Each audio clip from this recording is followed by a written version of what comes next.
¿Qué pasa, malditos y malditas? Bienvenidos a una nueva Twitchería, hoy en horario de noche. Ya sabéis que aquí nos gusta de vez en cuando darle un meneo a los horarios. Realmente no íbamos a twitchear, pero es que ha pasado una cosa con uno de los temas que más nos interesa en el mundo, que es la salud mental, que casi que nos ha obligado, porque para una vez que se habla de salud mental en el Congreso, a mí la que se ha armado, explicarle a la peña lo que ha pasado hoy, que nos ha arrastrado a hacer esta Twitchería, porque lo que ha pasado en el Congreso ha estado muy feo. Yo creo que sí, lo primero. Así que vamos al meollo. Vamos a coger... Era un día tranquilo y sosegado en el Congreso de los Diputados, cuando de repente, pues mira, una cosa buena, íbamos a hablar de salud mental. Íbamos a hablar, lo digo aquí en un plural majestático, iba a hablar Íñigo Errejón de Más País. Y entonces vamos a agudizar mucho el oído, porque acaba su intervención Íñigo Errejón y se oye, bueno, un grito, una voz, un algo. A ver si identificáis lo que es. En tercer lugar. Muchas gracias, señor Errejón. ¡Vete al médico! Se oye ahí de fondo. Lo voy a poner otra vez. A ver si soy capaz de identificar el ¡vete al médico! De un diputado que luego le vamos a poner nombre y apellidos. En tercer lugar.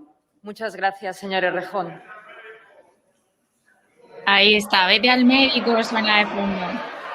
Hay que decir en honor de muchos diputados Señorías, por favor. Que hay unos cuantos que se han dado cuenta en el momento de que tal vez lo más apropiado para una vez que se habla de salud mental en el Congreso de los Diputados, pues no era hacer una chancita justo después. Yo creo que ha sido una reacción que es un poco como la que hemos tenido todo, en plan, pero señor, ¿qué está diciendo? Por favor. Hacer ahí, sí. De hecho, señor, le voy a poner nombre a este caballero, que hay que decir en su honor, que no todos lo hacen, que ha pedido disculpas después de haber dado la nota hoy en la sesión. Es Carmelo Romero. Muy bienvenidos todos los twitcheros al chat y déjame que meta a nuestra primera invitada, que es psicóloga y psicoterapeuta y que sabe también un poquito de cómo se organiza la atención a salud mental. Teresa Ribalta, ¿cómo estás? Repite, Teresa, con nosotros porque nos encantó lo que nos contó la última vez la directora general de la Fundación Orienta, que sabe mucho de atender, sobre todo jóvenes, pero bueno, de cuidar de nuestra salud mental. ¿Qué tal? ¿Cómo estás, Teresa? Buenas noches. Bueno, pues nada, lo ocurrido hoy yo lo veo como una oportunidad. Todos los errores siempre son una oportunidad, ¿no? Yo creo que esto nos va a dar lugar precisamente a poder resaltar que no hay suficientemente conciencia todavía de la enorme importancia de la salud mental de la población y que se tome en consideración la seriedad que merece y forme parte de las primeras cosas en las políticas de salud. ¿Y qué es peor, por así decirlo? ¿Qué te sienta a ti peor como profesional de esto? ¿Que para una vez que se habla de esto acabe la cosa en la anécdota de la voz? ¿O que las medidas que se han anunciado hoy, por ejemplo, sean insuficientes?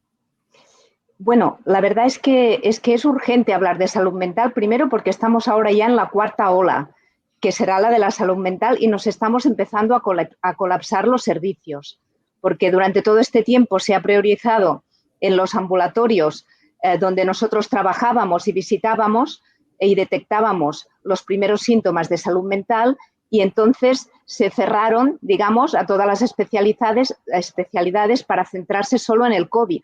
Entonces, lo que ha pasado es que muchos problemas se han detectado tarde y eso es una de las primeras cosas que ahora es urgente resolver, volver a los especialistas en salud mental, a los ambulatorios, a detectar los primeros inicios de estas problemáticas.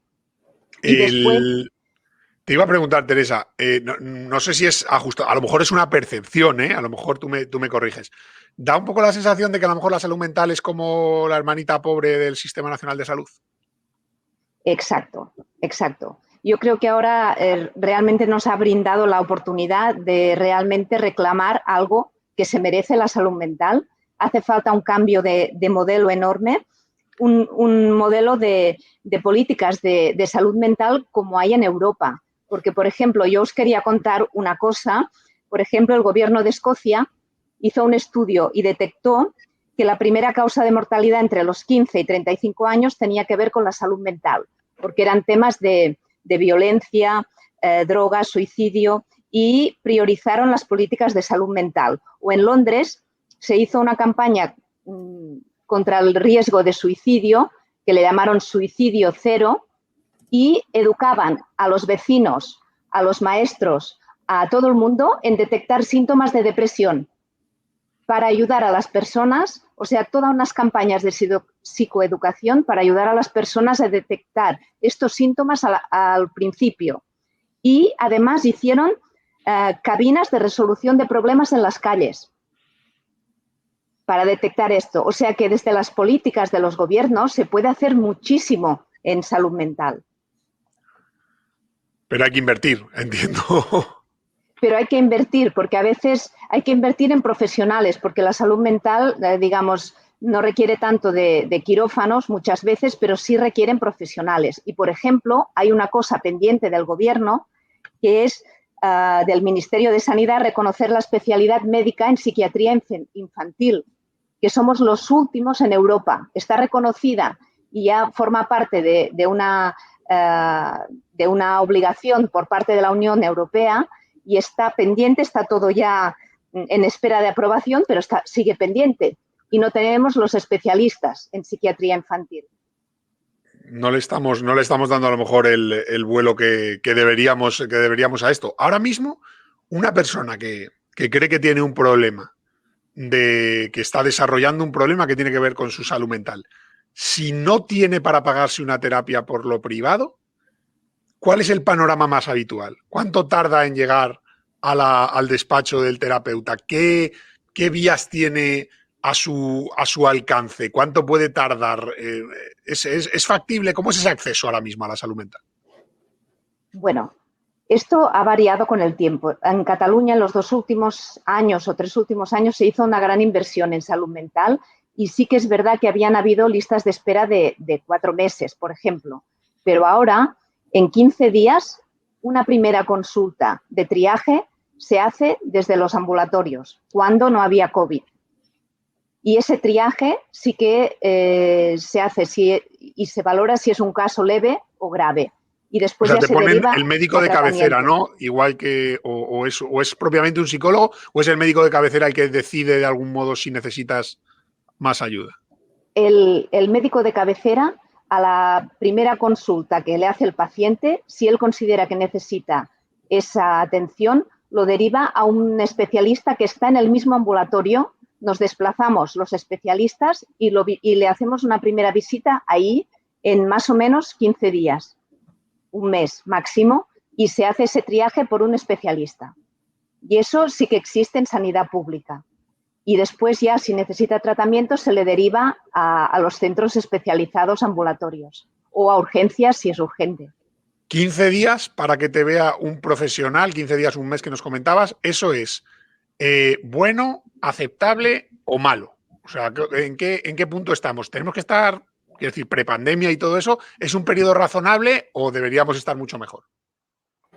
15 días o una semana sería un periodo razonable y además, si es urgente, en 24 o 48 horas el sistema de salud está, digamos, ese es el circuito que en 24 o 48 horas debemos visitar si se considera el volante como urgente. Eso está así. Después ya para tratamiento es verdad que se puede tener que esperar más tiempo. Y hay familias que algunas veces han optado por la privada porque no tienen que hacer esa espera. Pero sí quisiera remarcar que en el servicio público hay muy buenos profesionales y que somos referentes en Europa en salud mental infantojuvenil. Pero que hace falta un apoyo de políticas del gobierno porque ahora mismo, si tenemos que contratar psicólogos y psiquiatras, no hay en España acreditados por culpa de estas demoras.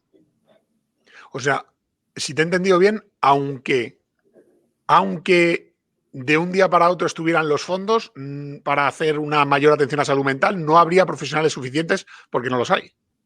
Hay desabastecimiento de formación y acreditación porque faltan PIRS y MIRS acreditados en salud mental infantojuvenil y en salud mental en general.